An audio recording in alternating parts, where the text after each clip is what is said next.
ఓం అజ్ఞానతిమిరంధస్య జ్ఞానాంజనశలాకయా చక్షురున్మిళితం येन తస్మై శ్రీ గురవే నమః. నమో ఓం విష్ణుపాదాయ కృష్ణప్రేష్ఠాయ భూతలే శ్రీమతే భక్తి వేదాంత స్వామిని నామినే. నమస్తే సారస్వతే దేవే గౌరవాణి ప్రచారిణి నిర్విశేష శూన్యవాది పాశ్చాత్య పురుషతారిణి. జయ శ్రీ కృష్ణ చైతన్య ప్రభు నిత్యానంద శ్రీ అద్వైత గదాధర శివాసాది భక్తవృంద. హరే కృష్ణ కృష్ణ కృష్ణ హరే హరే, హరే రామ రామ రామ హరే హరే.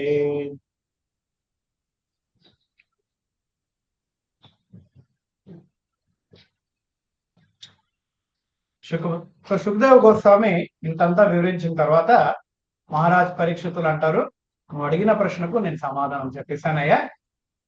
చివరి క్షణంలో ఏ మానవుడు చనిపోయే సమయంలో అతను చేయాల్సింది తస్మాత్ భారత సర్వాత్మ భగవాన్ ఈశ్వరో హరి శ్రోతవ్య కీర్తితవ్య స్మర్తవ్య చేర్చత. భయం, భగవంతుని గురించి వినాలి, భగవంతుని గురించి స్మరించాలి, భగవంతుని గురించి పూజించాలి. ఇలా ఎవరైతే చేస్తారో ఆ మరణ సమయంలో ఉన్న భయము తొలగిపోతుంది. ఇలా చెప్పి మళ్ళీ సంపూర్ణంగా ఆయన సమ్మరైజ్ చేయడం మొదలు పెడతారు. ఇందాక సుకుమని వారు భగవత్ సాక్షాత్కారం ఫస్ట్ స్టెప్ విరాట పురుషుని ఆరాధన. విరాట పురుషుని ఆరాధన చాలా వెరైటీస్ ఉన్నాయి. అదే విరాట పురుషుని ఆరాధన అంటే ఒక్క విషయమే కాదు, వెరైటీస్. ఫర్ ఎగ్జాంపుల్ మనం డిస్కస్ చేశాము, ఇప్పుడు ట్రైబల్స్ ఉన్నారు, వారు మెరుపుల్ని వాళ్ళు పూజిస్తారు. ట్రైబల్స్ లో కొండల్ని రాళ్ళని వాళ్ళు పూజిస్తారు. ఒకసారి మీరు ఒక సినిమా కూడా ఒకటి వచ్చింది, భూత పేద కృషాసుల్ని పూజిస్తారు. ఇవంతా కూడా విరాట పురుషుని ఆరాధన, ధ్యానం. విరాట పురుషుని ఇప్పుడు నా శరీరం, నా సంపూర్ణ శరీరం సేవించకపోయినా నా చెయ్యి మాత్రమే ఎవరైనా సేవ చేసినా నాకు సేవ చేసినట్టు, నా కాళ్ళు మాత్రం ఎవరైనా సేవ చేసినా సేవ చేసినట్టు. సో విరాట పురుషుని ఆ విరాట రూపం, విరాట శరీరంలో ఒక భాగాన్ని ఎవరైనా కూడా పూజించవచ్చు. అది కూడా విరాట పురుషుని ఆరాధన. కొందరు సూర్యుని పూజిస్తారు, కొందరు చంద్రుణ్ణి పూజిస్తారు. అంటే చంద్రుణ్ణి చంద్ర దేవత అని పూజించరు, చంద్రుడిగా పూజిస్తారు. ఒక మెటీరియల్ ఫామ్, పవర్ఫుల్ ఫామ్ గా పూజిస్తారు. సముద్రుణ్ణి పూజిస్తారు కొందరు. సో ఇవంతా కూడా విరాట పురుషుని ఆరాధననే. ఓకే, ఇక్కడ సామాన్యమైన నాస్తికులకి విరాట పురుషుని ఆరాధనకు డిఫరెన్స్ ఏంటంటే, నాస్తికులు ఎవరికి తల వంచరు. అప్పుడు తను భగవంతుడికి తల వంచలేదంటే ఇంకెవరికైనా వంచాల్సిందే. భౌతిక ప్రపంచంలో ఎంతో మంది ఫాల్స్ బాసులు ఉన్నారు. అతను ఎక్కడైతే పని చేస్తాడో ఆ బాస్ కింద, లేదంటే ఇంట్లో భార్య పిల్లలకి అతను తల వంచాలి. అలా ఎవరినైనా అతను తల వంచాల్సిందే. కానీ భగవంతునికి ఎవరైతే తల వంచుతాడో తను ఎవరికి వంచుతాడు. సో విరాట పురుషుని ఆరాధన నాస్తికుడు కన్నా ఒక స్టెప్ హయ్యర్. అందుకనే first step in God realization. నా మొత్తం శరీరం తెలియదు కానీ నా చేయి గురించి తెలుసు, అది కూడా ఓకే. అలాగా విరాట పురుషుని ఆరాధనలో భాగము ముక్కోటి దేవతల. సో ముక్కోటి దేవతల ఆరాధన వైదిక సంస్కృతిలో భాగమే. అది విరాట పురుషుని ఆరాధన. భగవద్గీతలో కృష్ణుడు ఇది కూడా, దీని గురించి కూడా వివరించారు. ఏకత్వం పృథక్త్వేన బహుదా విశ్వతో ముఖం. బహుదా విశ్వతో ముఖం, విశ్వరూపంలో ఉన్న బహురూపాలు. ఇంద్ర, చంద్ర, సూర్య, శివ, బ్రహ్మ, వీరందరూ కూడా విరాట పురుషునిలో ఉన్న బహురూపాలు. వాళ్ళని మనం పూజించాలి. కానీ ఇది ఫస్ట్ స్టెప్పే. కొందరు ఏమనుకుంటారు ఇదే లాస్ట్ స్టెప్. ఎవరు ఇప్పుడు ఎటువంటి వారు విరాట పురుషుని ఆరాధిస్తారు? మనం ఇది మాట్లాడుకున్నాం. ఎవరు విరాట పురుషుని ఆరాధిస్తారు? అకించనము అని చెప్పారు. మెటీరియలిస్టిక్ డిజైర్స్ ఉన్న వాళ్ళు. మెటీరియల్ పర్ఫెక్ట్ గా చెప్పారు. మెటీరియలిస్టిక్ డిజైర్ ఎవరికైతే ఉందో వారు, రజోగుణ తమో గుణంలో ఉన్నవారు, పరిశుద్ధమైన సత్వగుణ లేని వారు కూడా ముక్కోటి దేవతలు ఆ గుణానికి ఫోర్స్ బద్దపడి రకరకాల కోరికలు జనరేట్ అవుతాయి. ఎస్పెషల్లీ రజోగుణంలో ఉన్న వారికి రకరకాల కోరికలు. ఆ కోరికల్ని తీర్చే కెపాసిటీ నాలో లేదు. కాబట్టి నేను నాకన్నా పవర్ఫుల్ ఉన్న వారిని నేను పూజించి వారి దగ్గర నుంచి ఒక వరాన్ని కోరు. భౌతిక ప్రపంచంలో కూడా ఇది జరుగుతుంది. ఫర్ ఎగ్జాంపుల్ ఇప్పుడు మన ఆంధ్రప్రదేశ్ సీఎం ఆయన సొంతంగా విమానాశ్రయం కట్టలేకపోయారు. ఆయన ఏం చేశారు? ప్రైమ్ మినిస్టర్ అడిగారు, కొద్దిగా మీరు నిధులు ఇస్తే మేము విమానాశ్రయం కట్టాం. ఆయన వచ్చి కట్టారు. నిన్న ఇనాగరేషన్ కూడా జరిగింది. Same concept. చంద్రబాబు నాయుడు కూడా మనిషే, ప్రైమ్ మినిస్టర్ కూడా మనిషే. కానీ ప్రైమ్ మినిస్టర్ కొంచెం పవర్ఫుల్ మనిషి. చంద్రబాబు నాయుడు కూడా పవర్ఫులే, కానీ నరేంద్ర మోదీ ఇంకా పవర్ఫుల్. నేను కూడా పవర్ఫులే, కానీ నా పవర్ ఓన్లీ నా ఇంట్లోనే సీమితం. బయటికి వెళ్ళాను అనుకోండి వీళ్ళు ఎవరు పట్టించుకోరు. అలాగా ప్రతి ఒక్కళ్ళు కొంత కొంత పవర్ ఉంటుంది. అలాగా దేవతలు కూడా జీవులే, వారేమి స్పెషల్ కేటగిరీ కాదు, వాళ్ళు కూడా జీవులే. కానీ ఆ జీవుడు మన పుణ్యాన్ని సంపాదించి తను ఒక దేవత పొజిషన్కి వచ్చాం. మనం కూడా పుణ్యాన్ని సంపాదించామంటే ఎవరో దేవతలు అయిపోతాం. మనం కూడా మేబీ లాస్ట్ లైఫ్ దాని లాస్ట్ లైఫ్ ఏదో ఒక లైఫ్ లో ఏదో దేవత అయి ఉంటాం. కానీ మనం అందరము ఆ దేవతలకు కూడా జీవులే. ఆ కెపాసిటీ, ఆ ఎంజాయ్ చేసే కెపాసిటీ నాలో లేదు. కాబట్టి ఆ దేవతల్ని వేడుకుంటే అతని వరం వల్ల నేను తాత్కాలికంగా కొన్ని ఎంజాయ్మెంట్ని నేను అనుభవించు. అలాగా భాగవతంలో కూడా శుకుముని వారు సమ్మరైజ్ చేస్తున్నారు. ఇటువంటి కోరికలు ఉంటే ఇటువంటి దేవతను పూజించవచ్చు. మంచి భర్త కావాలంటే దుర్గాదేవిని, ఉమాదేవిని పూజించవచ్చు. మంచి భార్య కావాలంటే శివుడిని పూజించవచ్చు. మంచి సంతానం కావాలంటే ప్రజాపతుల్ని పూజించవచ్చు. యశస్సు కావాలంటే వీళ్ళని పూజించవచ్చు. ఆరోగ్యం కావాలంటే సూర్యదేవుణ్ణి పూజించవచ్చు. అందుకని అందరూ అరసవల్లికి వెళ్తారు. మనసు ఆరోగ్యవంతంగా ఉండాలంటే చంద్రుడిని పూజించాలి. మన ముస్లిమ్స్ లో ఒక కాన్సెప్ట్ ఉంది. ఏంటంటే చనిపోయిన తర్వాత వాళ్ళు అప్సరలను ఎంజాయ్ చేస్తారు. అట్లా అదే ఒక పదం ఉంది. సో వారిలో కూడా అటువంటి కాన్సెప్ట్ ఉంది. యాక్చువల్లీ ముస్లిం వారి దాంట్లో మాక్సిమం వారు హెవెన్ అంటే స్వర్గలోకంలో ఎంజాయ్మెంటే వారు చూపిస్తున్నారు. వైకుంఠం గురించి ఎక్స్ప్లెనేషన్ లేదు. సో అలాగా రకరకాలుగా ఎంజాయ్ చేయడానికి మానవుడిలో ఏం చేయాలి అనే విషయాలు భాగవతం, వేద గ్రంథాలు, భాగవతంలో లేదు, వేద గ్రంథాలు.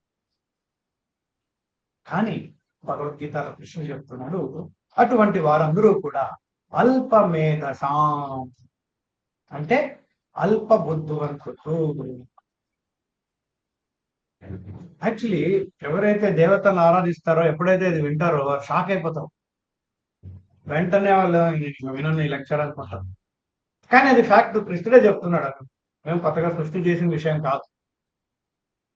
ఎందుకు అల్పమేధసాం? మన ఓపెన్ మైండ్ తో మనం అండర్స్టాండ్ చేసుకోవాలి. ఎందుకు కృష్ణుడు అంత కఠినమైన పదం వాడుతున్నాడు? అంతవంత ఫలం తేషాం యద్భవతి అల్పమేధసాం. అంతవంత ఫలం తేషాం దేవతలను ఆరాధించిన వల్ల వచ్చిన ఫలితము అంతవంత్ అంటే తాత్కాలికం, అది టెంపరీ బెనిఫిట్, అది పర్మనెంట్ బెనిఫిట్ కాదు. ఫర్ ఎగ్జాంపుల్, ఇంతవరకు నేను చెప్పాను, ఏదో ఒక లైఫ్ లో ఎప్పుడో పూర్వజన్మంలో మనం ఏదో దేవత అయి ఉంటాం. ముక్కోటి దేవతలు, ఇంద్రుడు అయి ఉండొచ్చు, చంద్రుడు అయి ఉండొచ్చు, సూర్యుడు, ఏదో దేవత అయి ఉంటుంది. అఫ్కోర్స్ ఇది చెప్పిన తర్వాత మీరు వెళ్ళి జాతకం చూసి ఏ లైఫ్ లో ఏమయ్యానో కనిపెట్ట అవసరం లేదు, అది ఉపయోగం లేదు. ఎందుకంటే అయిపోయింది, హిస్టరీ అది, ఎవరికి తెలీదు, మీరు ఎవరు చెప్పినా నమ్మరు కూడా. నేను లాస్ట్ లైఫ్ లో ఇద్దరు దేవుడు తెలుసా నీకు, ఎవరు నమ్మరు, పిచ్చోడు. కానీ ఇది ఫ్యాక్ట్, ఏదో లైఫ్ లో మనం ఏదో దేవత అయినాం. కానీ ఇప్పుడు లేం కదా, టెంపరీ. ఫర్ ఎగ్జాంపుల్, ఇప్పుడు ప్రైమ్ మినిస్టర్ పోస్ట్, అది ఎంత 5 yearsే. నెక్స్ట్ 5 years తర్వాత మళ్ళీ ఓట్ల కోసం తిరగాలి. ఓట్లు రాలేదంటే ఇంకా ప్రైమ్ మినిస్టర్ ఎవరైతే ఉన్నారో ఆయన ఇంకా వీధుల్లో తిరగాలి, ఎవరు పట్టించుకోరు. ఎగ్జాక్ట్లీ అలాగనే దేవతలు ఇచ్చిన ఫలితం కూడా టెంపరీ. యాక్చువల్లీ ఆ దేవత కూడా టెంపరీయే. ఎవరైతే వరం ఇచ్చాడో, తథాస్తు నేనున్నంత వరకు నేను బాగా చూసుకుంటానన్నాడు, అతనే ఉండడు కొద్ది రోజుల తర్వాత, మనకి అదేంటి.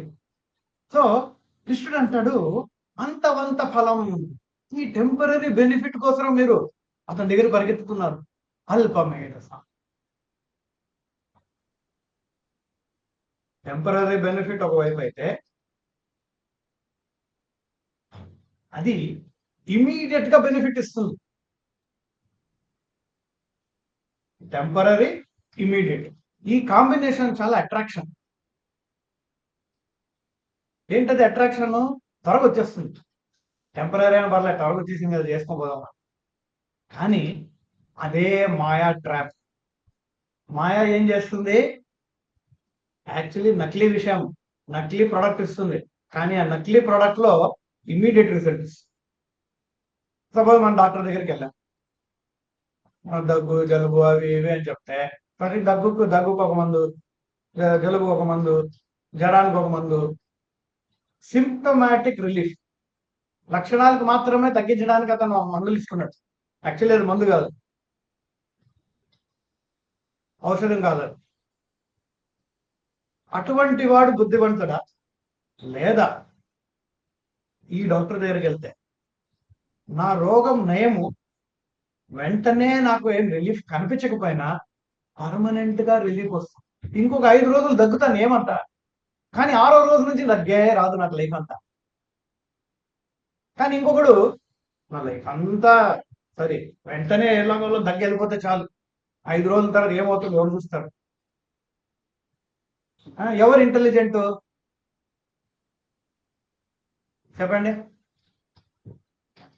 టెంపరీ బెనిఫిట్ కావాలన్నవాడా, పర్మనెంట్ బెనిఫిట్ కావాలన్నవాడా? పర్మనెంట్ బెనిఫిట్ అందరం ఒప్పుకుంటాం, దేవతల ఆరాధన చేసే మేధసాం, కృష్ణుడు కరెక్ట్ గా చెప్పాడు, అవునా కదా?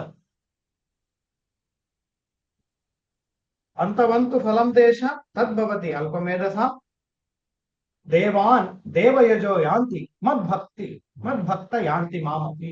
దేవాన్ దేవయజో, దేవతలను ఆరాధిస్తే దేవతాలోకానికి వెళ్తారు, కానీ నన్ను ఆరాధిస్తే మధ్యాజినోపి మా, నా గ్రహానికి, నా లోకానికి. ఓకే, దేవతలను ఆరాధిస్తే నేను దేవతాలోకం అంటే, ఇప్పుడు నేను స్వర్గలోకానికి వెళ్ళాలంటే ఇంద్రుడిని పూజిస్తే స్వర్గలోకానికి వెళ్తాను, చంద్రలోకానికి వెళ్ళాలంటే చంద్రుని పూజిస్తే చంద్రలోకానికి వెళ్తాను, ఇంకా హయ్యర్ ప్లానెట్కి వెళ్ళాలంటే బ్రహ్మదేవుని పూజిస్తే బ్రహ్మలోకానికి వెళ్తాను. ఎస్, వెళ్తారు, కానీ ఆ లోకమే టెంపరీ. ఆ బ్రహ్మ భువనాలోక పునరావర్తిన, మళ్ళీ లోకానికి రావాలి మళ్ళీ మనం.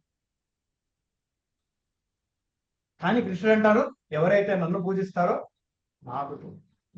నన్ను నా లోకానికి వస్తారు. కృష్ణుని లోకం, కృష్ణుడు శాశ్వతం, కృష్ణుని ఫలితం కూడా శాశ్వతం, కృష్ణుని లోకం కూడా శాశ్వతం. సో మనం 10 టెంకాయలు కొట్టామనుకోండి, దానికి ఒక 100 రూపాయలు ఖర్చు పెట్టాం. 10 టెంకాయలు 100 రూపాయలు ఖర్చు పెట్టింది, 10 నిమిషాలు దాన్ని స్పెండ్ చేసిన దానికి టెంపరీ బెనిఫిట్ వస్తే లాభమా, పర్మనెంట్ బెనిఫిట్ వస్తే లాభం? మనం ఇలా కంపేర్ చేస్తే తెలుస్తుంది. బుద్ధివంతులు ఎవరు? అందుకనే భాగవతంలో చెప్తున్నారు, యజంతి హి సుమేధ సహా. చైతన్య మహాప్రభుని ఎవరైతే ఆరాధిస్తారో కలియుగంలో అతి బుద్ధివంతులు సుమేధ సహా. ముక్కోటి దేవతలను ఆరాధించడం సాక్షాత్ శ్రీకృష్ణుడు, మహావిష్ణు, నారాయణని పూజించుతాం. ఎందుకంటే నారాయణ, శ్రీకృష్ణ, విష్ణు వారు శాశ్వతం, వారు ఇచ్చిన ఫలితం కూడా శాశ్వతం. So first point temporary benefit. కానీ టెంపరీలో మాయ ఏంటది? వెంటనే వచ్చేస్తుంది. కొందరైతే అది కూడా చెప్తారు, కృష్ణుడిని పూజిస్తే మాకు ఫలితాలు రావట్లేదండి, శనిని పూజించడం మొదలు పెట్టామంటాం. అయిపోయింది కథ. అది మాయ. ఏంటది? మమ్మల్ని అట్రాక్ట్ చేసేసింది. చిన్నపిల్లలకి చాక్లెట్లు నచ్చుతాయి. తల్లిదండ్రులు తెలుసు చాక్లెట్ నష్టము, వెంటనే మనం నోట్లో వేసుకుంటే అబ్బా ఎంత బాగుంది. కానీ దానివల్ల వచ్చే నష్టం, తల్లిదండ్రులు ఏం చేస్తారు, దానికే ఆల్టర్నేట్ గా ఒక రాగి మాల్ట్ ఇస్తారు. లేదంటే మన దగ్గర కోకోనట్ లడ్లు ఉన్నాయి, కోకోనట్ లడ్డు ఇవ్వచ్చు, జాగ్రత్తతో చేసింది. ఒకసారి పిల్లలకి అది నచ్చదు.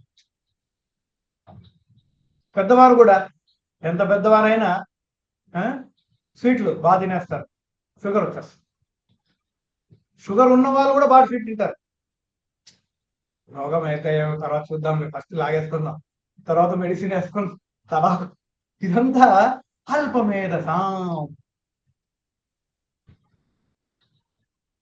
పర్మనెంట్ బెనిఫిట్ కావాలంటే ప్రెసెంట్ లో కొద్దిగా తపస్సే ఉంటుంది. ప్రెసెంట్ లో తపస్సే టెంపరీ, లాభం అనేది పర్మనెంట్. కానీ ప్రెసెంట్ లో బెనిఫిట్ టెంపరీ అనుకోండి, నష్టం అనేది పర్మనెంట్ అయిపోతుంది. చూడండి, ఎగ్జాక్ట్ ఆపోజిట్. భగవద్గీతలో అది కూడా కృష్ణుడు చెప్పాడు, ఏదైతే త్వరగా వచ్చేసిందో అది నశింపబోతుంది త్వరగా, ఏదైతే నిదానంగా వస్తుందో అది పర్మనెంట్ గా ఉండిపోతుంది. అందుకనే శాస్త్రాల్లో, ఎస్పెషలీ మన హిందూ గ్రంథాలు, మన సనాతన గ్రంథాల్లో పర్మనెంట్ రిలీఫ్, పర్మనెంట్ బెనిఫిట్. మిగతా గ్రంథాల్లో కొన్ని మతాల్లో వాళ్ళు చెప్తారు, మేము అది చేస్తాం, ఇది చేస్తాం, త్వరగా వచ్చేస్తుంది మీకు బెనిఫిట్. రావచ్చు త్వరగా బెనిఫిట్, అట్రాక్షన్, మాయా.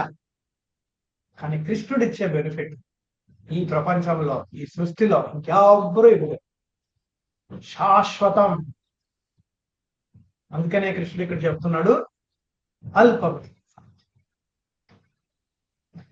Temporary benefit.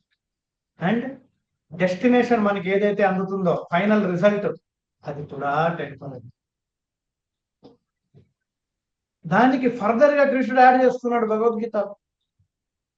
మీరందరూ అనుకుంటున్నారు ఆ దేవత ఎంత పవర్ఫుల్ అబ్బా మీరు అనుకుంటున్నారు, కానీ ఆ దేవతల్లో ఉన్న పవర్ కూడా నాదే.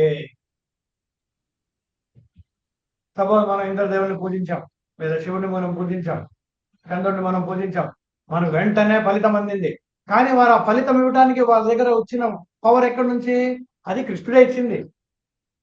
ఉదాహరణంగా చంద్రుడు చాలా మెరుస్తున్నాడు రాత్రిపూట, మనం అనుకోవచ్చు చంద్రుడు ఎంత కాంతి, ఎంత ఎంత పవర్ఫుల్ గా ఉంది అని. కానీ ఆ కాంతి అంతా సూర్యుడి నుంచి తీసుకుంది కాంతి, బారోడు. చంద్రుడి ఒరిజినల్ కాంతి కాదు. ఎగ్జాక్ట్లీ అలాగా దేవతల్లో ఉన్న పవర్ అంతా కూడా ఆ భగవంతుడు పోసి పెట్టిందే వారికి. కొంత వారన్నీ సంపూర్ణంగా పవర్ వాళ్ళ దగ్గర లేదు, కొంత పవర్ వాళ్ళలో ఉంది. ఇప్పుడు చంద్రబాబు నాయుడు మోదీని అడగచ్చు విమానాన్ని కట్టమని. కానీ సపోజ్ చంద్రబాబు నాయుడు నా స్టేట్ లో ఉన్న అన్ని నగరంలో నాకు విమానాశ్రయం కావాలంటే మోదీ ఒప్పుకుంటాడు? ఎందుకంటే ఆయన పవర్లో లేదు, ఆయన ఒప్పుకున్నా చేయలేడు. స్టేట్ కు వాళ్ళు స్పెషల్ స్టేటస్ ఇచ్చి స్పెషల్ అమౌంట్ ఇవ్వాలనుకున్నారు కదా, ఇవ్వలేకపోయారు, ఇంకా దాని కెపాసిటీలో లేదు. సో దేవతలు కూడా లిమిటెడ్ కెపాసిటీ. సో కృష్ణుడు అంటాడు, ఎందుకు మీరు లిమిటెడ్ కెపాసిటీ దగ్గరికి వెళ్తున్నారు? ఆ లిమిటెడ్ కెపాసిటీ కూడా నేను ఇచ్చిందే, సెకండ్ హ్యాండ్ మీరు తీసుకుంది. 10 టెంకాయలు కొడితే ఫస్ట్ హ్యాండ్ ప్రొడక్ట్ వచ్చినప్పుడు ఎందుకు నేను సెకండ్ హ్యాండ్ ప్రొడక్ట్ కొనాలి 10 టెంకాయలకు? జస్ట్ ఆలోచించండి. కృష్ణుడు చెప్పే పదం అల్పమేధస కరెక్టా కాదు? 7 కొండలకి గుండు కొట్టించుకొని అంతా చేసిన తర్వాత టెంపరీ బెనిఫిట్ వచ్చింది అనుకోండి, అదే నేను అంతంతా చేస్తే తపస్య పర్మనెంట్ బెనిఫిట్. అలా డిఫరెన్స్. నేను 1,00,000 రూపాయలు కట్టి మొబైల్ షాప్కి వెళ్ళి ఒక చైనా మొబైల్ కొన్నాను అనుకోండి, అదే 1,00,000 రూపాయలతో నాకు ఐఫోన్ వస్తే ఎందుకు నేను చైనా మొబైల్ కొంటాను? ఎవరైతే 1,00,000 రూపాయలు పెట్టి చైనా మొబైల్ కొన్నాడో అల్పమేధ బుద్ధి. సో అందుకనే భగవద్గీతలో కృష్ణుడు అలాగే ఆచార్యులు అందరూ కూడా చెప్తారు, దేవత ఆరాధన అవసరం లేదు. ఓకే, అది భగవత్ సాక్షాత్కారంలో ఒక స్టెప్ అయినా కూడా అది పర్మనెంట్. అది దాటి ముందుకెళ్ళాలి మనం. ఫస్ట్ స్టాండర్డ్ లో నువ్వు ఉన్నావని బాగా చదువుకుంటున్నావు అని కాదు, సెకండ్కి వెళ్తేనే చదువుకుంటున్నావు. సెకండ్ నుంచి థర్డ్, థర్డ్ నుంచి ఫోర్త్ ముందుకెళ్ళాలా. అలా చివరికి భక్తి యోగం వరకు రావాలి. సో అందుకనే అల్పమేధసాం యాక్చువల్లీ ఆ బెనిఫిట్ కూడా కృష్ణుడే ఇస్తున్నాడు. సో ఎందుకు నేను ఫస్ట్ హ్యాండ్ డైరెక్ట్ కృష్ణుని దగ్గర నుంచి తీసుకోకూడదు? కొందరిలో ఆ ఈగో ఉంటుంది. ఈగో ఏంటంటే డైరెక్ట్ గా నేను నా బాస్, ఈ మేనేజర్ మధ్యలో ఎందుకు మేనేజర్, డైరెక్ట్ బాస్ తోనే నేను అడుగుతాను. యాక్చువల్లీ లిటిల్ బిట్ అటువంటి ఈగో కృష్ణుడి దగ్గర భక్తిలో కూడా ఉండాలి. డైరెక్ట్ కృష్ణుడు ఏ మధ్యలో ఈ ఏజెంట్లంతా మధ్యలో ఎందుకు, డైరెక్ట్ కృష్ణుడి దగ్గరికి వెళ్తాడు. అఫ్కోర్స్ రెస్పెక్ట్ ఉండాలా, మన దేవతలకి రెస్పెక్ట్ ఉండాలి. మన వాళ్ళని ఏమంటారు అవమానించుకోరు. వాళ్ళు కూడా కృష్ణుడు భక్తుడు. కామైస్తైస్తే హృత జ్ఞాన ప్రపద్యంతే అన్య దేవత. కృష్ణుడు అంటున్నాడు, కామైస్తైస్తే హృత జ్ఞాన. కామం అనేది వారి మనసు, వారి బుద్ధి శక్తిని దోచేసింది. గ్రీడినెస్, లోభం దోచేసింది, తీసుకెళ్ళిపోయింది. అందుకనే వారికి నిజంగా నాకు ఏ లభిస్తా ఉంది దాని గురించి వాళ్ళు ఆలోచించట్లేదు. డాక్టర్ ఇంజక్షన్ ఇచ్చేస్తే నొప్పి పోతుంది, వేసేయండి ఇంజక్షన్. అదే దాని బదులు కొంచెం ఎక్సర్సైజ్ చేస్తే నొప్పి పోతుంది, కొంచెం టైం పడుతుంది, కానీ పర్మనెంట్ బెనిఫిట్. అవంత వద్దు, వెంటనే. సో కామైస్తైస్తే హృత జ్ఞాన, ఇంటెలిజెన్స్ దోచేసుకోండి. దేనివల్ల? కోరికలు. ఏంటది? వెంటనే నాకు ప్రాబ్లం సాల్వ్ అయిపోవాలి. ప్రపద్యంతే అన్య దేవతాహ, మిగతా దేవతల్ని పూజిస్తారు. తమేవైతి కోన్. కృష్ణుడు భగవద్గీతలో ఇవన్నీ చాలా బాగా వివరించారు. యాక్చువల్లీ మనం ఏమనుకుంటామంటే, అంటే మనకి జ్ఞానం లేదు. మనం ఏమనుకుంటాము, దేవతల్ని పూజిస్తే నా జీవితంలో ఉన్న తాపత్రయాలు అన్ని బయటకు వెళ్ళిపోతాం. వాళ్ళకి కెపాసిటీ లేదు. అందుకని ఒక్కొక్క దేవతకు ఒక్కొక్క డిపార్ట్మెంట్. అన్ని డిపార్ట్మెంట్ కంట్రోల్ చేస్తున్న ఏకైక భగవంతుడు కృష్ణుడు. ఆయన దగ్గరికి వెళ్తే అన్ని డిపార్ట్మెంట్ ప్రాబ్లమ్ సాల్వ్ అయిపోతుంది కదా. ఎందుకు నేను water department, electricity department, irrigation department, land department, ఒక్కడి దగ్గర మనం వెళ్తే అన్ని డిపార్ట్మెంట్ ప్రాబ్లమ్స్ సాల్వ్. సో ఏంటది ప్రాబ్లం? నాది శాస్త్రంలో చెప్తున్నారు, అన్ని ప్రాబ్లం కన్నా మించిన ప్రాబ్లం ఒకటి ఉంది. అది మూలం. ఏంటది? జన్మ, మృత్యు, జర, వ్యాధి. ఈ నాలుగు మోస్ట్ 100% అందరూ అనుభవించాల్సిందే. ఏ దేవతలు కూడా నా నాలుగిటి నుంచి మనం కాపాడలేదు. ఏ దేవత అయినా నిన్ను మరణం నుంచి కాపాడుతానయ్యా అనగలడా? హిరణ్యకశిపు బ్రహ్మదేవుని వేడుకున్నాడు, ఆమె ఎవ్వరు అమర అయ్యే నాకు ఆ వరం ఇవ్వండి. బ్రహ్మదేవుడు అంటాడు, నేనే ఎవరో చనిపోవాలి, నీకు ఎలాగ ఇవ్వగలను ఆ వరం. కుదరదు. వ్యాధులు లేకుండా ఏ దేవత అయినా, వ్యాధులు లేకుండా, ప్రతి దేవతలకు కూడా వ్యాధులు ఉన్నాయి. ఇప్పుడు సూర్యదేవుని దగ్గర చాలా మంది మన వ్యాధుల కోసం సూర్యదేవుని దగ్గర వెళ్తారు. కానీ మహాభారతంలో ఒక సన్నివేశం ఉంది, సూర్యదేవునికి కూడా ఒక రోగం అంటుకుంది. ఆ రోగాన్ని నయం చేసుకోవడానికి ఆయన అర్జునుడి దగ్గరకు వస్తాడు. చూడండి, అఫ్ కోర్స్ ఆయనకి మనలాగా బ్యాక్టీరియా, వైరస్, కోవిడ్ అది వేరే రకమైన వ్యాధులు. జన్మ మృత్యు, జన్మ జన్మ అనేది దేవతలు కూడా జన్మ అనే ప్రాబ్లం ఉంది. మృత్యు, జర, వారు కూడా ముసలితనం ఉంది. వారు ఈ నాలుగిటి నుంచి బయటికి పడ్డానికి పరిమిన శృతిమున తరంతి శ్రీకృష్ణుడు మాత్రమే చేయగలరు. ఆ పవర్ ఓన్లీ శ్రీకృష్ణ, ఇంకెవ్వరు దగ్గర. సో అందుకనే శుకుముని వారు మహారాజ్ పరీక్షితులు అంటున్నారు, మా పరీక్షిత్ నువ్వు చాలా బుద్ధివంతుడివి, మనీషినా. ఎందుకు? నువ్వు ఐశ్వర్యాలన్నింటినీ వదిలేసి శ్రీకృష్ణుడి శరణం పొందావు. మిగతా వాళ్ళు ఏం చేస్తారు? ఐశ్వర్యాన్ని పెంచుకోవడానికి దేవతల దగ్గరికి వెళ్తారు. ప్రభుపాద వారు అంటారు, ఇది మత్తు, ఐశ్వర్యం అంతా మత్తు. ఇంకా పెరగాలంటే ఇంకా మందు తాగుతూ తాగుతూ ఇంకా మత్తుని పెంచుకుంటుంది. సపోజ్ ఎవరైనా మత్తు ఎఫెక్ట్ నుంచి బయటికి పడాలని ఇంకా ఎక్కువ మందు తాగుతున్నాడు అనుకోండి, ఏమంటాము? అల్పమేధత. ఏం చేయాలి? ఆ మత్తును తగ్గించాలి. తగ్గించాలంటే మందును ఆపాల్సి వస్తుంది. అలాగనే శుకముని మహారాజ్ పరీక్షితుడు ఆయన సంసారంలో ఉన్న కోరికలన్నింటినీ ఆపేసి తగ్గించేసి శ్రీకృష్ణుని శరణం పొందారు. ఏ దేవతలను శరణం పొందలేదు. సో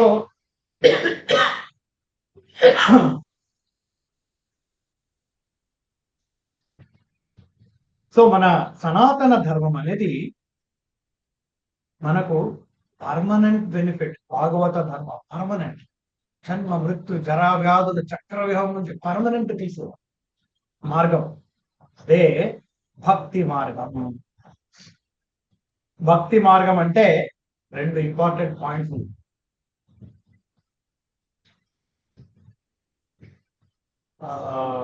అన్యాభిలాషిత శూన్యం, అభిలాష శూన్యం, కోరికలు జీరో.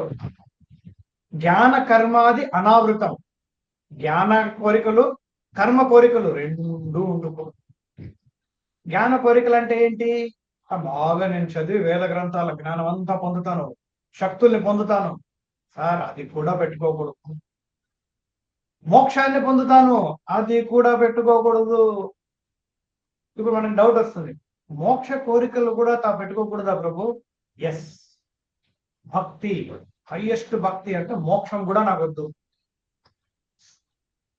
అది నెక్స్ట్ శుకుముని వారు చెప్తారు. సో శూన్యం, జ్ఞాన కర్మాది అనావృతం. కర్మ అంటే బాగా కష్టపడతాను, ఎంజాయ్ చేస్తాను, పూజిస్తాను, ఎంజాయ్ చేస్తాను. సో రెండు రకాల కోరికలు, జ్ఞానాన్ని పొంది శక్తుల్ని పొందుతాను, లేదా జ్ఞానాన్ని పొంది మోక్షాన్ని పొందుతాను, లేదా కర్మం చేసి ఎంజాయ్ చేస్తాను. ఈ రెండు కూడా కోరికలే. కాబట్టి భాగవతంలో ఏం చెప్తున్నారంటే, రియల్లీ బుద్ధివంతులైతే మనము భగవంతుని సేవ తప్ప ఇంకేమి కోరకు. అందుకనే శుకుముని వారు ఏమంటున్నారంటే, అకామో సర్వకామోవా. ఇది చాలా ఇంపార్టెంట్ శ్లోకం, బైహార్ట్ చేసుకుంటే ఇంకా మంచిది. అకామో సర్వకామోవా మోక్ష కామ ఉదారని తీవ్రేణ భక్తి యోగేన వ్యజేత పురుషం. ఇలా మూడు రకాల మనిషి మానవుల గురించి చెప్తారు. అకామ అనే ఒక మనిషి, మోక్షకామ అనే ఒక మనిషి, అండ్ సర్వకామ అనే ఒక మనిషి. మూడు రకాల కామ బేసిస్ మీద మానవుని డివిజన్ చేస్తే మూడు రకాలు. అకామ, ఏ కోరిక లేనివాడు.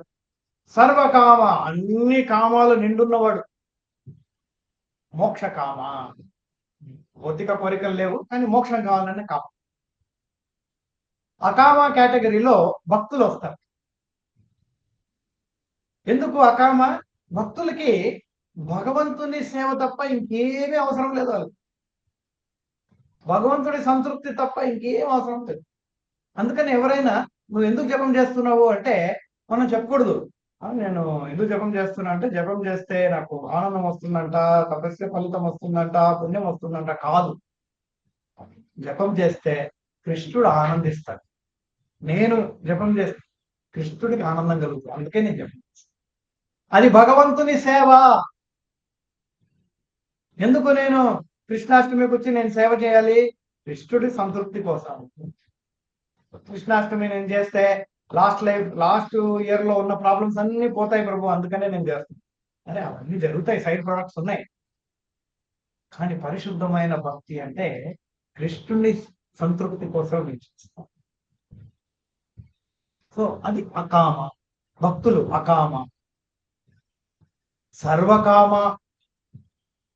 ప్రపంచంలో ఉన్న 99.9% అంతా సర్వకామ. అన్ని కామం నిండి ఉంటుంది. ఇప్పుడు మనం విన్నాం ఎయిర్పోర్ట్ అయింది. ఇప్పుడు మనంతా ప్లాన్ ఏంటి? ఒకసారి ఎయిర్పోర్ట్కి వెళ్ళాలి, సర్వకామం. విమానం ఎక్కాలి, ఏదైనా సినిమా ట్రైలర్ వస్తే ఈ సినిమా చూడాలి. కొత్త ప్రొడక్ట్ వచ్చింది అనుకోండి, మొబైల్, ఈ మొబైల్ కొనాలి. సర్వకామ. దానికోసం కష్టపడతాం. పెద్ద ఇల్లు కట్టుకోవాలి, అవంతా సర్వకామ. ఈ రెండు కాకుండా మనకు డౌట్ వస్తుంది. ఒకవైపు ఏమో ఒకవైపు అకామ, కామం లేనివారు. సర్వకామ అయిపోయింది కదా. 2 కేటగిరీ మధ్యలో ఏంటి? మోక్షకామ. ఆ మధ్యలో కూడా ఒకరు ఉన్నారు, మోక్షకామ. అంటే వారికి ఈ భౌతిక ప్రపంచంతో విరక్తి వచ్చేసింది. ఇప్పుడు భౌతిక ప్రపంచం వద్దనుకుంటున్నారు కాబట్టి వారి మోక్షాన్ని కోరుతుంది. దేనికోసము? వారి స్వార్థం కోసం. దాని మోక్షంతో భగవంతునికి ఏ సంబంధం లేదు. అది సెంటర్ పాయింట్ అన్నమాట.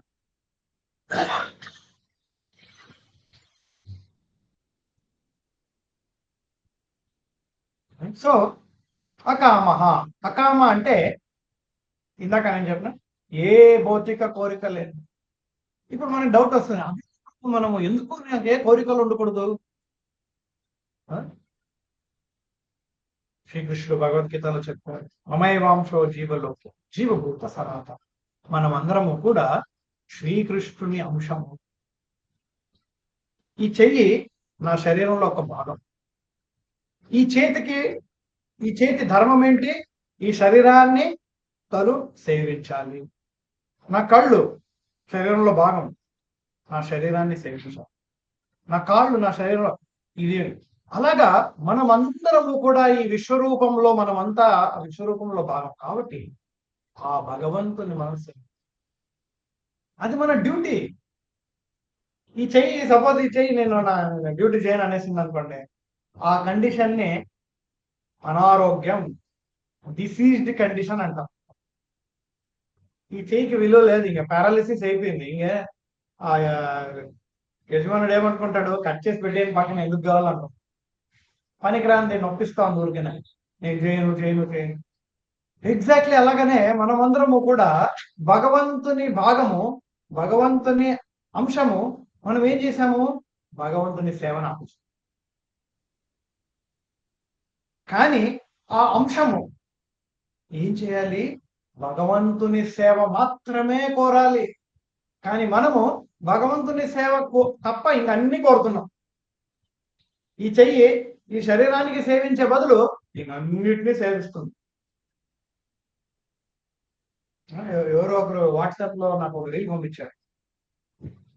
తన ఫాదరు తన పిల్లవాడిని కొద్దిగా ప్రశ్నించాడు. తన ఫాదరు మొబైల్, ల్యాప్టాప్ అన్ని ఇచ్చారు.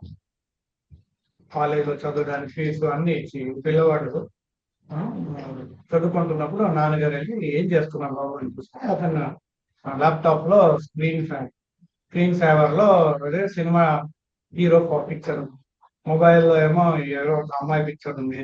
అలాగా ఫాదర్ అడిగారు, మీకు ల్యాప్టాప్ ఎవరైనా కొనిచ్చింది? నాన్నగారు మీరే. మొబైల్ ఎవరైనా కొనిచ్చింది? మీరే. మీ స్కూల్ ఫీజు ఎవరైనా కడుతున్నది? మీరే. మరి నా ఫోటో వేసుకోకుండా ల్యాప్టాప్ మొబైల్లో ఇంకెవరో ఫోటో వేసుకుంటున్నావు ఏంటయ్యా అని అడిగాను. Actually logical. సో ఇప్పుడు మన జీవితం అంతా భగవంతుని వల్ల నడుస్తుంది. మన కోరిక ఏమవ్వాలి? ఆ భగవంతుని సేవించాలి. కానీ మనం ఏం చేస్తాము? భగవంతుని సేవ తప్ప ఇంక అన్ని కోరికలు అనుకో. ఎలాగైతే ఆ పిల్లవాడు నాన్నగారిని ఆదరించే బదులు నాన్నగారు గుర్తించుకునే బదులు ఎవరెవరినో గుర్తించుకుంటున్నాడు. జనరల్లీ జరుగుతుంది. సో అకామ అంటే కోరికలు లేనిది కాదు, భగవంతుని కోసం కోరడం. అందుకనే భక్తిలో స్పెషాలిటీ. భోజనం ఆపనలేదు. భక్తిలో భోంచేయచ్చు. మొదటికి భగవంతునికి భోజనం అందించి ప్రసాదంగా తీసు. ఎంజాయ్ చేయమని ఆపలేదు, ఎంజాయ్ చేయొచ్చు. కానీ భగవంతునికి ఆ ఎంజాయ్మెంట్ అర్పించి మనం ఎంజాయ్ చేయాలి. అది అకామ. సరే, ఇప్పుడు మనం అనుకోవచ్చు, భగవంతుణ్ణి సంతృప్తి చేస్తే నాకు సంతృప్తి కలుగుతుంది, దానికి ఏంటి ప్రూఫ్? సుశీల ప్రభుపాద వారు ఒక చక్కటి ఒక ఎగ్జాంపుల్ ఇస్తారు. ఇప్పుడు చాలా మంది ఈ లోకంలో సమాజ సేవ చేస్తారు. కొందరైతే వారు సంపాదించిన డబ్బంతా తీసుకెళ్లి సమాజ సేవలో ఇచ్చేస్తారు. కొన్ని న్యూస్ పేపర్ హెడ్లైన్స్ మనం విను. ఎందుకు తను సేవ చేస్తున్నాడు? తన లైఫ్ లో సఫర్ అవ్వాలనా? కాదు. ఆ సేవలో ఇంకొకరికి సేవ చేసినప్పుడు తనకి ఆనందం ఉంది. మన సుభోజనంకి వచ్చే చాలా మంది స్పాన్సర్ చేసిన వాళ్ళు వడ్డిస్తారనమాట. వారి బర్త్డేనో వారి పిల్లల బర్త్డే వచ్చినప్పుడు అలా వచ్చి వడ్డించినప్పుడు ఎంత ఆనందం, హృదయం అంతా. చూడండి, ఇతరులకు సేవించినప్పుడు మనకి ఎంత ఆనందం కలుగుతుంది. ఒక సామాన్యుణ్ణి మనం సేవిస్తే మనకు అంత ఆనందం కలిగినప్పుడు, భగవంతుడు, పరమాత్ముడు, పురుషోత్తముడు, పరమ పురుషుడు, పరమ జీవుడు, ఆయనను మనం పూజిస్తే, ఆయనను మనం సేవిస్తే ఇంకా ఎంత ఆనందం మనకు వస్తుంది. ఇప్పుడు మన సామాన్యుడు ఒక భిక్షుకుడిని మనం సేవిస్తే ఒక 1% ఆనందం మనకు వస్తుంది, 2%, 10%, 20%. భగవంతుని మనం సేవిస్తే అన్లిమిటెడ్ హ్యాపీనెస్. లాజిక్ అదే ప్రభుపాద వారు చెప్తున్నారు. ఆల్రెడీ మనం ఎటువంటి ఆనందాన్ని అనుభవిస్తున్నాము ఇతరుల సేవలో, అదే సేవ మనం భగవంతుడి చేస్తే ఇంకా ఎంత ఆనందిస్తుంది. అందుకనే మాధవ సేవ ఇంపార్టెంట్ ఫస్ట్, దెన్ మానవస్. సో అప్పుడు దానికి బెస్ట్ నిదర్శన గోపికలు అన్నమాట. గోపికలందరూ శ్రీకృష్ణుడి కోసము వారు డ్రెస్సింగ్ చేసుకుంటే, శ్రీకృష్ణుడి కోసం డ్రెస్సింగ్. శ్రీకృష్ణుడిని నన్ను చూస్తే అట్రాక్ట్ అయిపోలే, ఇక వేరే గోపికలు అందరిని మర్చిపోయి నన్ను మాత్రమే చూడాలి. వారు వెన్న తయారు చేస్తున్నప్పుడు అద్భుతమైన వెన్న తయారు చేయాలి. కృష్ణుడు దొంగలిస్తాడు వచ్చి, దానికోసమే నేను వెన్న తయారు చేస్తాను. వారు ఏ వంట చేసినా కృష్ణుడి కోసం వంట చేసినట్టుగా వారు. అది జీవిత సర్వస్వమంతా కృష్ణుడి కోసం వస్తుంది. ప్రాణం కూడా కృష్ణుడి కోసమే ఉంది. కృష్ణుడు వెళ్ళిపోతే ఆ ప్రాణం వెళ్ళిపోయినట్టు.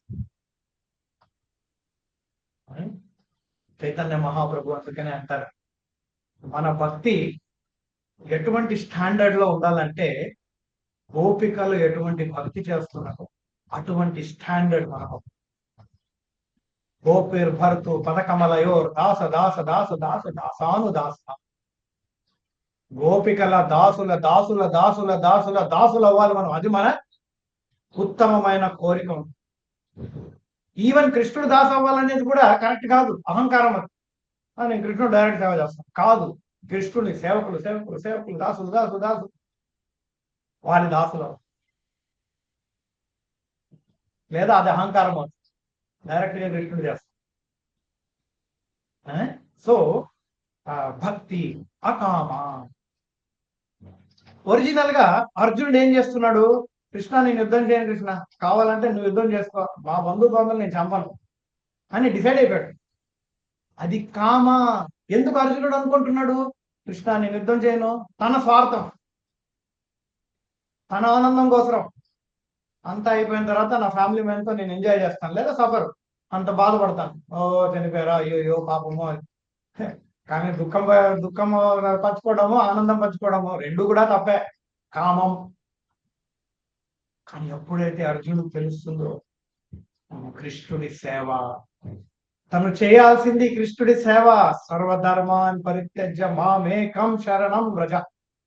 ఎప్పుడు అర్జునుడికి అది తెలుస్తుందో అర్జునుడి కామము అకామగా మారి,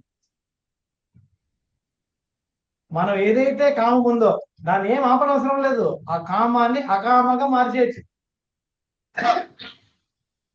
దానికోసమే పరిశుద్ధమైన భక్తుని మనకి నిదర్శనం అంటే డైరెక్షన్ అవసరం. ఆయనకు తెలుసు ప్రతి కామాన్ని అకామగా ఎలా మార్చాలి, ఆయనకు తెలుసు. సో అందుకనే గురువు గారి శరణం, శిల ప్రభుపాదుల వారి శరణం. శిల ప్రభుపాదుల వారు ఆ గోపికల ప్రతినిధి, గోపికల సేవకుల దాసుల ఉత్తమమైన దాసులు. అటువంటి దాసుల ఏమనుకోండి, ఇంకా మన లైఫ్ అయిపోయింది. అదే మన కోరిక. యాక్చువల్లీ భక్తి వినోద్ ఠాకూర్ అంటారు, నేను నా గురువు గారి ఒక కుక్కను, మామూలుగా కుక్కను ఎవరు వాల్యూ బెల్ట్ వేసి పెట్టుకుంటారు, అటువంటి స్థానం నాది నా గురువు గారి దగ్గర. ఆ భావన మనకు ఉండాలి. గురువు గారు ఏం చెప్తే అది చేయాలి. యజమానుడు బిస్కెట్ పట్టుకొని కుక్క ఎగిరి ఆ బిస్కెట్ పట్టుకుంటుంది, తోకాడిస్తుంది, యజమాని చూస్తుంది. అటువంటి ఫీలింగ్ భక్తునికి, శిష్యునికి, గురువుగారికి. ఆ గురువుగారు నన్ను పట్టించుకోవట్లే, గురువుగారు నన్ను చూసుకోలేదు, అది కాదు.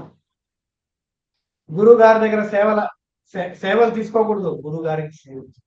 సో అది అకామ. సో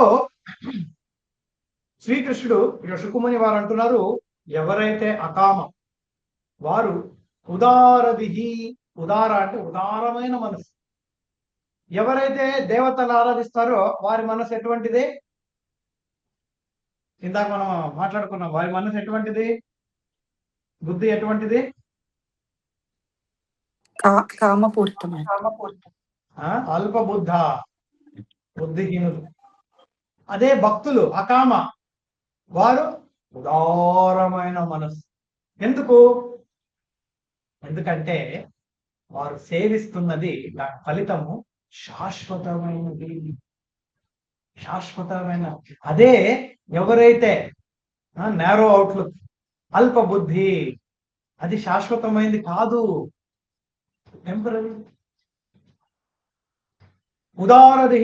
ఉదారమైన మనసు. నేను ఏ తపస్సు చేస్తే శాశ్వతమైన ఫలితం నేను పొందగలను, ఉదార మనసు. నేను ఏ తపస్సు చేస్తే తాత్కాలికంగా టెంపరీగా హ్యాపీ అవుతాను, అది నేరో మైండెడ్.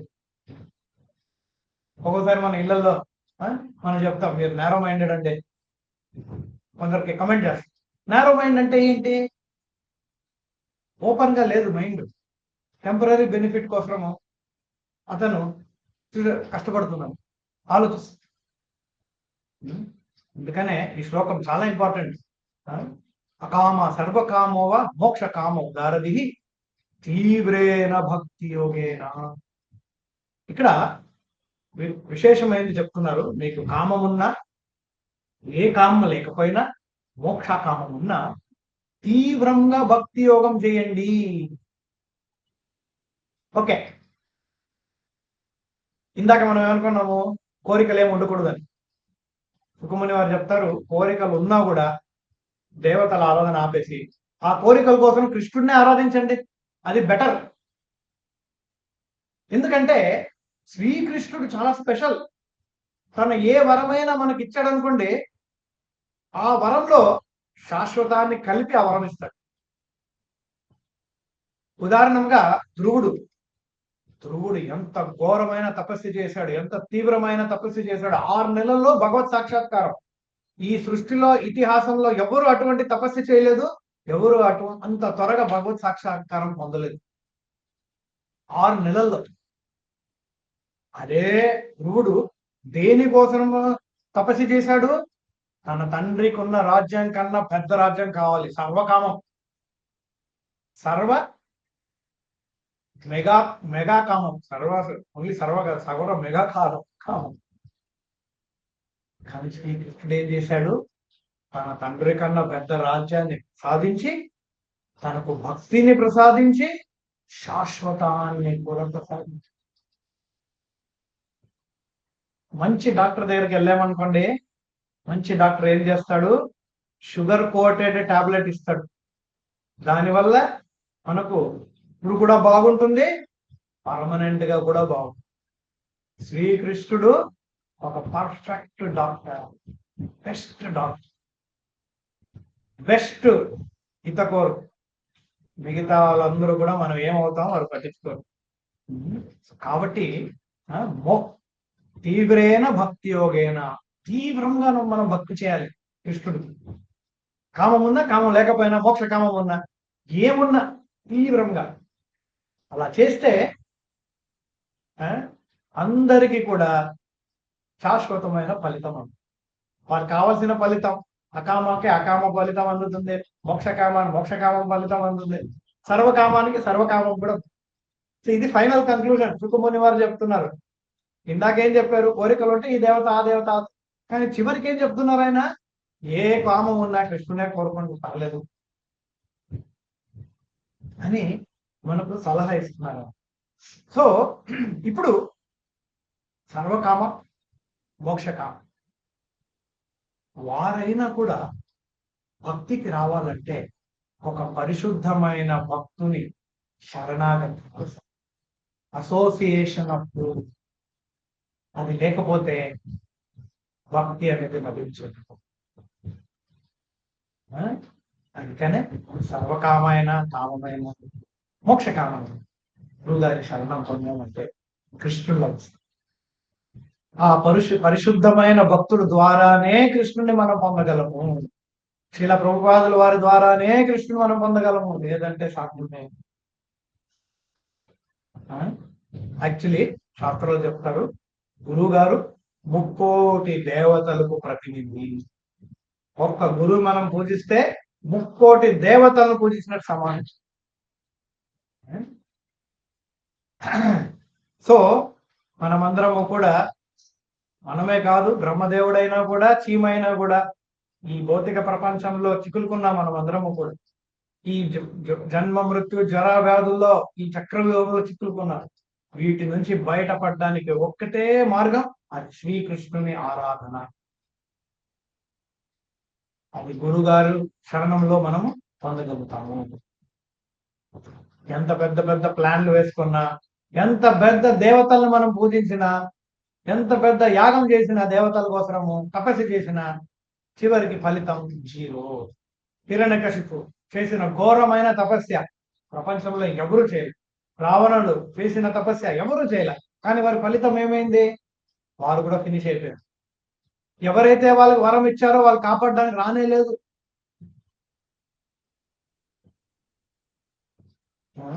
యాక్చువల్లీ రావణాసుడిని చంపడానికి రాములు వారు సిద్ధమైనప్పుడు పార్వతీదేవి శివుడిని అడిగింది అనమాట, చూడండి స్వామి, మీ భక్తుడు, ఆత్మీయుడు భక్తుడు, దాన్ని చంపడానికి రాములు వారు సిద్ధమయ్యారు, మీరు కాపాడరా అని.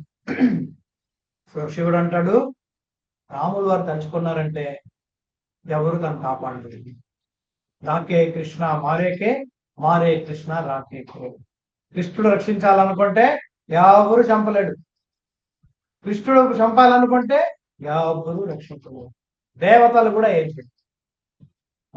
సో ఇదనమాట భగవంతుని అవటం. సో మానవ జన్మం అనేది చాలా ఇంపార్టెంట్. ఈ ఒక్క జన్మలోనే మాత్రమే మనం జన్మ మృత్యు జరా వ్యాధుల నుంచి బయటపడగలం. ఆ రియల్ సొల్యూషనే సర్వధర్మాన్ పరిత్యజ్య మామేకం శరణం వ్రజ. దేవతల ఆరాధన కాదు, భగవంతుని ఆరాధనతో మాత్రమే చక్రవ్యూహంతో బయటపడగలం. మిగతా ఏ దేవతలకు బయటపడడానికి అవకాశం లేదు. సపోజ్ ఈ చైర్ మీద నా చేయి కట్టేశారు, మీరు కూడా నా ఎదురుగా కూర్చున్నారు, మీకు కూడా చేయి కట్టేశారు. మిమ్మల్ని నేను అడుగుతాను, నా చేతులు విప్పుతారా? మీరేమంటారు?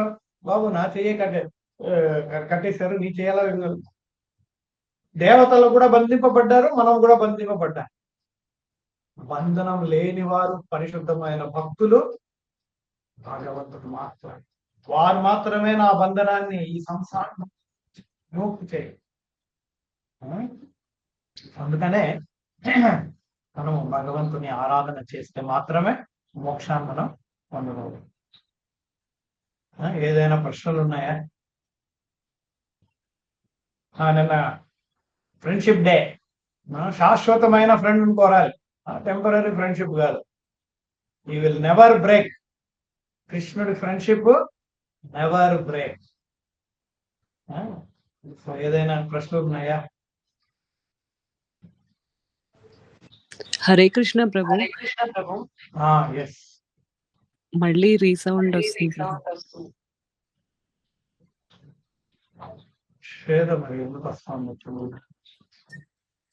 ఇందాక మీరు చెప్పారు కదా ప్రభు, మనకి ఏ కోరికలు ఉండకూడదు, ఓన్లీ భగవంతుడి సేవ మాత్రమే చేయాలి, గోలోకానికి వెళ్ళాలి. కానీ సేవ చేయాలని కూడా అది కోరిక కాదు, మన డ్యూటీ అని. But Golokam back to Godhead అనేది కూడా ఇప్పుడు మన ఆచార్యులు గురువు గారు చెప్పారు కదా ప్రభు, ఆయన చెప్పిన నియమాలన్నీ కూడా ఫాలో అవుతే నేనే మిమ్మల్ని గోలోకం తీసుకెళ్తాను అని. మరి అది కూడా కోరికే కదా ప్రభు. అంటే భగవంతుడి శరణాలు కూడా, నాకు ఏమీ వద్దు, భగవంతుడి శరణాశ్రయ ఒకటే కావాలి అనుకోవడం కూడా కోరికే కదా ప్రభు. మళ్ళీ కోరిక లేకుండా మనిషిగా లేదు కదా, జీవుడే లేదు కదా. కోరిక లేకుండా ఉండడం అది కూడా కోరికే కదా. ఏ కోరిక ఉండకూడదు అనే నా కోరిక అన్నారు అనుకోండి, అది కూడా కోరిక. సో జీవ ప్రాణం అంటే కోరిక. కోరిక లేని జీవమే. కాకపోతే నా నిజ స్వభావమైన కోరిక నేను కోరితే అది అకామము. సో కొందరు ఎవరో గట్టిగా మాట్లాడుతుంటారు, కోరికలు ఉండకూడదు, కోరికలు ఉండకూడదు, కోరికలు ఉండకూడదు. అరే కోరికలు ఉండకూడదు అనేది కూడా కోరిక. సో ఏ కోరిక ఉండాలి అనే విషయం నిజమైన జ్ఞానం, నెగిటివిటీ కాదు. ఇప్పుడు సపోజ్ ఎవరో సిగరెట్ చేస్తున్నాడు అనుకోండి, సిగరెట్ ఆపాలి, సిగరెట్ ఆపాలి, సిగరెట్ ఆపాలి. సిగరెట్ ఆపమన్నావు సరే, ఇంకేం చేయాలి? సిగరెట్ ఆపే అది చెప్తే సిగరెట్ ఆపేస్తాడు ఆటోమేటిక్గా. సో కోరిక లేకుండా ఉండడం అంటే భగవంతుని సేవ కోరడం. ఎందుకంటే అది నా నిజమైన కోరిక, నాలో నుంచి రావాల్సిన కోరిక. ఇప్పుడు పిల్లవాడిని తండ్రి ఏం చెప్తాడు? ఏ ఫోటో పెట్టుకోవద్దు అనట్లేదు. అరే నీకు ఎవరి వల్ల ఇవన్నీ అందే, వాడు ఫోటో పెట్టుకోమంటున్నారు. ఏ ఫోటో పెట్టుకోకపోతే ఇంకేంది అతను ఎంజాయ్మెంట్ ఏంటి లైఫ్ లో? అనగా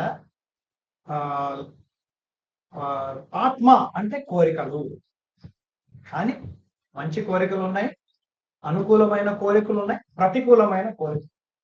సో మన శాస్త్రాలు మనం చదివితే ఎటువంటి కోరికల్ని మనం పెంపొందుకోవాలి అవి నేర్చుకోవాలి. గురువు గారి దాసులు అవ్వాలి అనే కోరిక, హరే కృష్ణ మంత్రం జపించాలి అనే కోరిక, గొప్ప భక్తుడు అవ్వాలి అనే కోరిక, కృష్ణుడి మందిరానికి వెళ్ళాలి అనే కోరిక. ఇటువంటి కోరికలు భగవంతుడికి ఈరోజు సండే రాజుభోగు పెట్టాలి, మంచి పన్నీర్తో తయారు చేసిన సబ్జీ నేను కృష్ణుడికి అర్పించాలి, కృష్ణుడి కోసం అర్పించాలి. ఇటువంటి కోరికలు. నేను మంచి సింగర్ అవ్వాలి కృష్ణుడి కోసం, మంచి మృదంగం నేర్చుకోవాలి కృష్ణుడి కోసం, మంచి మందిరం కట్టాలి కృష్ణుడి కోసం, భగవద్గీత చదవాలి కృష్ణుడి కోసం. కృష్ణుడి కోసం మనం చేసింది అకామ. అది ఆధ్యాత్మికం, ట్రాన్సెండెంట్.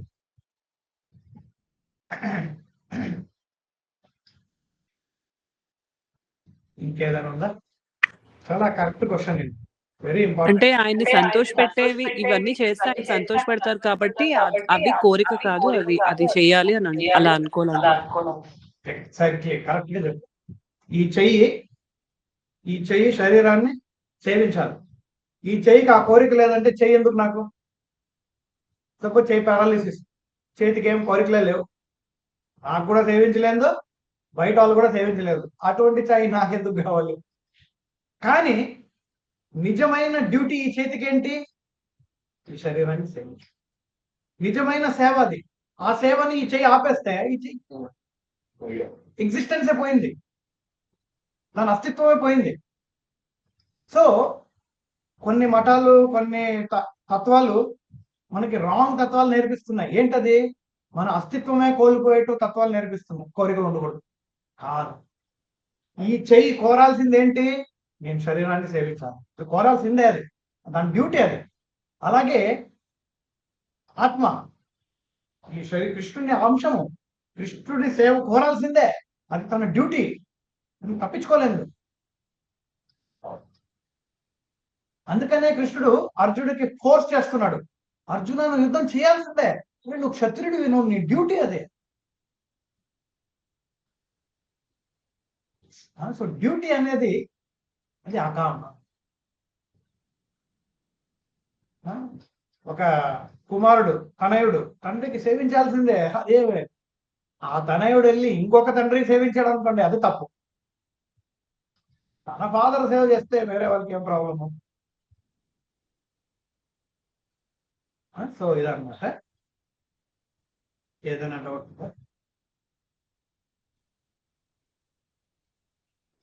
శ్రీల ప్రభుపాద్ की जय, श्री श्री ताय गौरंग की जय, श्री श्री राधा मदन मोहन की जय, श्रीमद् भागवतम की जय।